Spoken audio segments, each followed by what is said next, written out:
जय श्री कृष्णा। सफला एकादशी का विशेष धार्मिक महत्व है। जानिए आने वाले साल में पौ माह में किस दिन रखा जाएगा सफला एकादशी का व्रत, किस मुहूर्त में की जा सकती है पूजा।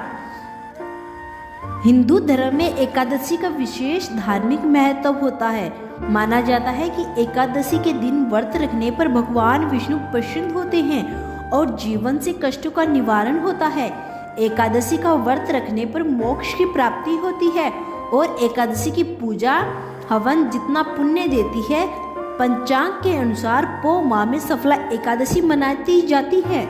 हिंदू कैलेंडर के अनुसार जनवरी में पौष का महीना लगता है। यहाँ जानिए सफला एकादशी जीवन में किस दिन पड़ रही है और किस तरह सफला एकादशी के दिन पूजा संपन्न की जाती है। 7 जनवरी रविवार के दिन सफला एकादशी का व्रत रखा जाएगा। सफला एकादशी तिथि का प्रारंभ 7 जनवरी की देर रात 12:41 पर हो जाएगा और इस तिथि का समापन 8 जनवरी की रात 10:41 पर होगा। इस चलते सफला एकादशी के व्रत का पारण 8 जनवरी सुबह 7:15 से लेकर सुबह 9:20 के बीच में किया जा सकता है। सफला एकादशी से यह मान्यता जुड़ी है कि इस व्रत को रखने पर जीवन में सुख और सौभाग्य आता है। इस दिन व्रत रखा जाए तो मोक्ष की प्राप्ति होती है और जीवन में सफलता भी आती है। इस दिन पूजा करने के लिए सुबह उठकर स्नान किया जाता है। उसके बाद स्वस्थ वस्त्र धारण किए जाते हैं। भगवान विष्णु का ध्यान करते हुए एकादशी का व्रत रखा जाता है। इस दिन पीले रंग की वस्तुओं का अत्यधिक महत्व होता है। पीले वस्त्र, पीले फूल और पीला प्रसाद पूजा सामग्री में सम्मिलित किया जाता है। पूजा करने के लिए भगवान विष्णु के समक्ष दीपक जलाकर हल्दी कुमकुम से तिलक करते, उसके बाद मिठाई और तुलसी दल भगवान को अर्पित किए जाते हैं। पूजा में विष्णु नाम का पाठ करना बेहद शुभ होता है। इसके बाद आरती की जाती है और पूजा संपन्न की जाती है। जय श्री कृष्णा। अगर आपको मेरी दी गई जानकारी पसंद आई हो तो चैनल को सब्सक्राइब करें और वीडियो को भी लाइक करें और कमेंट बॉक्स में राधे राधे लिखना न भूलें। मैं आपको सफला एकादशी की व्रत कथा कहती हूँ। महाराज युधिष्ठिर ने पूछा, हे जनानंद, पौष कृष्ण एकादशी का क्या नाम है? उस दिन कौन से देवता का पूजन किया जाता है और इसकी क्या विधि है? कृपया मुझे बताएं।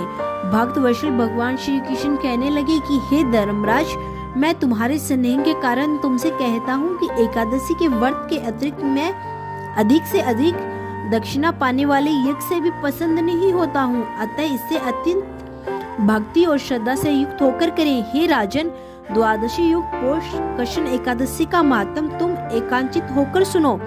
इस एकादशी का नाम सफला एकादशी है। इस एकादशी के व्रत देवता श्री नारायण हैं।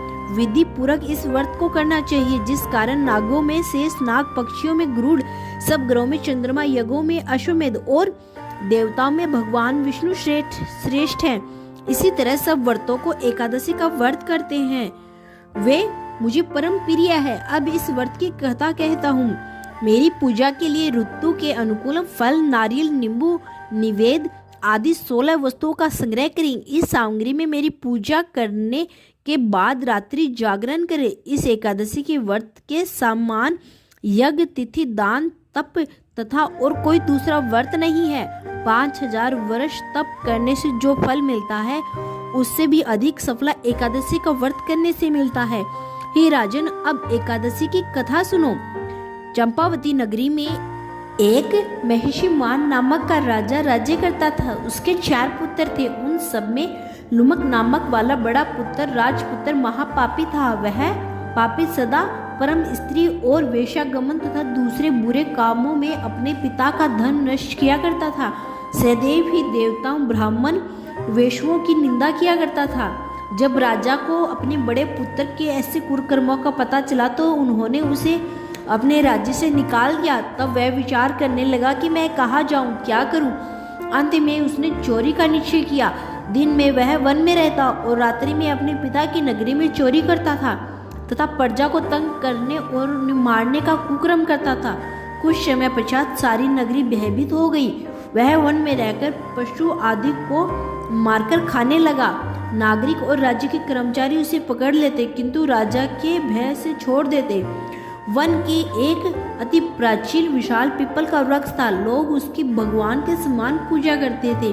उसी वृक्ष के नीचे वह महापापी लुमक रहा करता था। उस वन को लोग देवताओं की क्रीड़ा स्थलीय मानते थे। कुछ समय पश्चात पौष कृष्ण एक पक्ष की एकादशी दशमी के दिन वह वस्त्रहीन होने के कारण शीत में चलते सारी रात्रि सो नहीं सका। उसके हाथ पैर अकड़ गए। सूर्य उदय होते होते वह मूर्छित हो गया। दूसरे दिन एकादशी को मध्यम के समय सूर्य की गर्मी पाकर उसकी मूर्छा दूर हुई।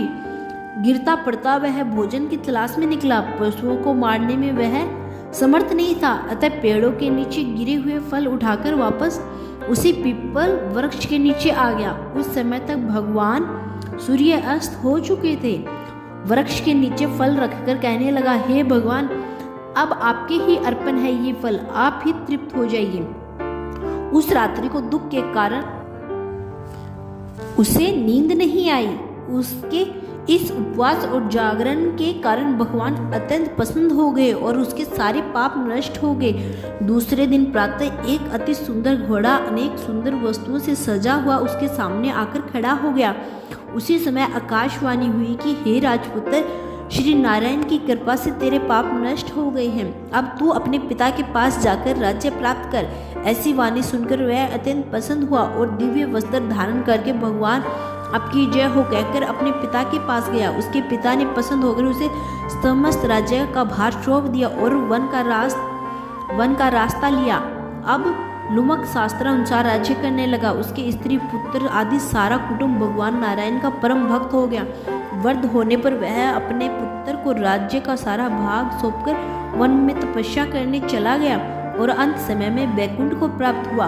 अंत जो मनुष्य इस परम पवित्र सफला एकादशी का व्रत करता है उसे अंत में मुक्ति मिलती है। जो नहीं करते वे पूंछ और सींगों से रहित पशुओं के समान हैं।